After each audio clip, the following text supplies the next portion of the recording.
haram hukumnya masuk ke rumah ibadah orang lain. Haram. Karena Nabi tak mau masuk ke dalam tempat fihi surah wa tamathil, kalau di dalam itu ada patung berhala. Maka dalam Islam mazhab Syafi'i mengharamkan masuk ke dalam rumah ibadah di dalamnya ada berhala. Mazhab Syafi'i. Kita pakai mazhab apa? Mazhab Syafi'i. Islam tak perlu diajari bagaimana berinteraksi sosial dengan saudara kita non muslim, karena kita sudah lama bertetangga, apalagi orang Tanjung Pinang. Seandainya orang Tanjung Pinang ini ekstrim, tak akan ada orang Tionghoa di Tanjung Pinang itu.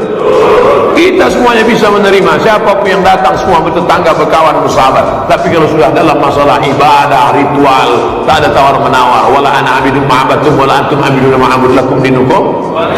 Ini sekarang banyak yang tak bisa membedakan kebablasan, tak bisa membedakan mana toleransi, mana toleransi.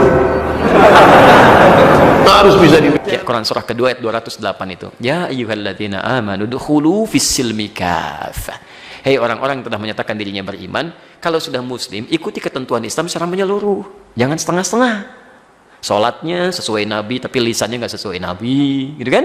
Pandangan matanya nggak sesuai Nabi, atau masih ikut-ikutan kepada yang lain. Termasuk maaf misalnya, Nabi dulu, Nabi Muhammad, itu yang tadi Quran surah 17 ayat 73-75 itu, kan saya belum tuntas tadi nerangkan itu. Malam-malam datang proposal mengajukan beliau untuk ikut-ikut nyembah kan? Itu ketika turun Al-Kafirun pada pulang, tapi nggak putus asa Pak, besoknya ngajak lagi. Ketika Nabi subuh-subuh ke Hajar Aswad, ya ke Ka'bah, itu datang salah satunya mengatakan, Muhammad, gini, gak usah nyembah deh, yang kayak tadi malam, hormati aja, minimal kita saling penghormatan lah, kamu pegang aja lah ini. Kan dulu di sekitaran Ka'bah masih ada tuh ya, patung-patung gitu, kamu pegang aja, nggak usah disembah, nggak usah, cuman pegang aja begini untuk menghormati kita. Itu hampir-hampir terjadi pergolakan dalam jiwa Nabi. Ya, Nabi sampai mengatakan, ini kan saya cuma megang aja, kan? Dalam jiwanya itu, cuma megang aja, tidak akan berpengaruh apa-apa. Dengan seperti itu justru nanti saya akan lebih lapang ibadahnya. Tiba-tiba ketika lintasan itu ada dalam pikiran, kemudian sebelum itu terjadi, nah ini sifat maksum. Maksum itu dijaga dari berbuat salah.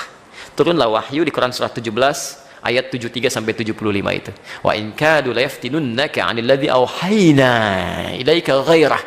Hampir-hampir ya ada orang yang bisa mempelesetkan engkau untuk berpaling dari tuntunan wahyu kami. Itu hampir-hampir sampai kemudian turun ayat itu. Sampai mengatakan jangan sampai tersentuh, kalau itu kejadian akan ditimpakan dhi'fal hayati wa dhi'fal mamat. Siksa berdua kali lipat. Nyentuh aja nggak boleh, apalagi bersih-bersih. Itu ada anak-anak pakai kerudung, anak-anak SD, anak-anak SMP, diminta bersih-bersih tempat ibadah orang lain. Allah, dosanya banyak itu. Tolong aduh anak cucu kami jangan dibawa seperti itu ya. Tolong jangan dipelesetkan itu. Kalau Anda mau ingkar aja sendirian, jangan ngajak-ngajak orang lain. Itu pun kami doakan supaya bertobat gitu kan. Jadi tolong jangan mengajak kemaksiatan. Kalau nggak paham agama, berkonsultasi. Jangan mengajak orang lain melakukan kesalahan yang fatal. Itu kasihan anak-anak pakai kerudung, masih SD, ada yang SMP, dibawa ngelap-ngelap tempat ibadah orang. Nabi aja megang, nggak boleh, Anda bersih-bersihin. Itu fatal itu. Dan kalau sekampung sudah dibegitukan, itu bahaya itu. Bahaya itu ya. Harus diingatkan ya, ulama-ulama setempat mesti mengingatkan itu, mesti mengingatkan dan sebagainya ya. Jadi jangan sampai kebaikan-kebaikan dunia mengalahkan nilai-nilai akhirat. Itu fitnah paling besar itu, ujian terberat itu. Ujian terberat itu datang dari orang baik yang menyimpang, itu paling berat ya. Orang yang kelihatan baik tapi menyimpang itu paling berat, sehingga ketika akan diluruskan ya sudah pada ngasih duluan ya kan, sudah dibiayain, sudah dibeasiswain, jadi sulit nolaknya. Itu yang berbahaya itu. Allahu Akbar, itu masih biasa Pak, apalagi Dajjal yang turun.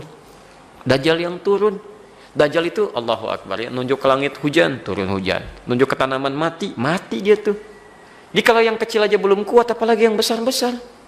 Yang kecil-kecil tuh baru handphone ya, handphone, ini uang, itu baru yang kecil-kecil. Udah 10.000 orang, apalagi Dajjal beneran yang turun. Jadi kalau yang kecil aja Anda belum bisa menjaga kekuatan iman, apalagi padang dahsyatnya itu.